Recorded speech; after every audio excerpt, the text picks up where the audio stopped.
Hi everyone, welcome to Wednesday Words. Today I want to begin by talking about what our service is going to be on Sunday. So this Sunday at 10:30, our guest speaker will be Elise Lark, talking about poetry on the theme Loving What is Mortal. So when we think about that theme, loving what is mortal, or mortality more generally, Unitarian Universalists have a variety of different understandings of death and what comes after death.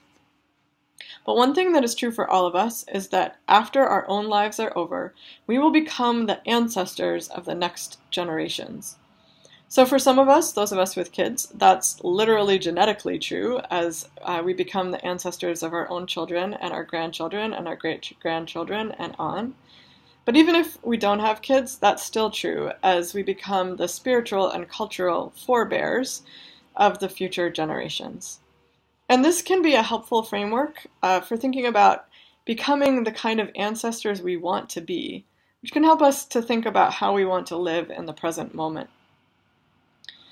So the book Coming Back to Life by Joanna Macy and Molly Brown explores these themes in some of the exercises. So this is a book for their work, which is about thinking about this time as the Great Turning.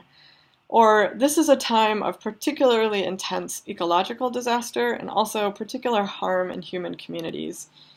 And they have this framework of thinking about this is the moment of turning, that we can be the generation that turns this around and brings the world to a place of regeneration and renewal and healing.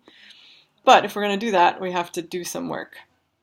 And so they have this idea of deep time, or this concept of sort of getting in touch with ourselves as the ancestors of the future. And they have a variety of experiences or exercises that would help us do this.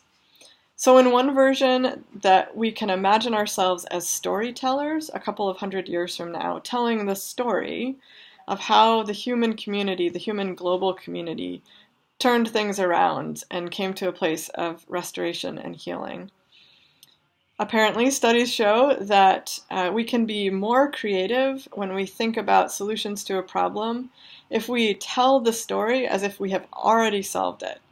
Then we can sometimes be thinking about it from this end. So that's the idea of that exercise. Another exercise is to pair off into groups, partners, and have one person think of themselves as being a person living 200 years from now, and the other person is themselves here right now. And the hypothetical future descendant interviews the ancestor about what it was like to live right now and how that person responded. I have a colleague who said in a conference recently that she has a spiritual practice of writing letters to someone 7 generations from now. You could do this every day or every week or every month. Sort of talk about the things that are happening in your life, imagining you are writing to someone 7 generations from now. So what would you want to say? And I think that all of these practices get us to also think about how would we want to live so that the story we tell 7 generations from now is a story that we are proud of. So I invite you to think about using one or more of those practices in your own life, or some other way of thinking about right now, you are creating yourself as an ancestor for future generations. And what kind of ancestor do you want to be?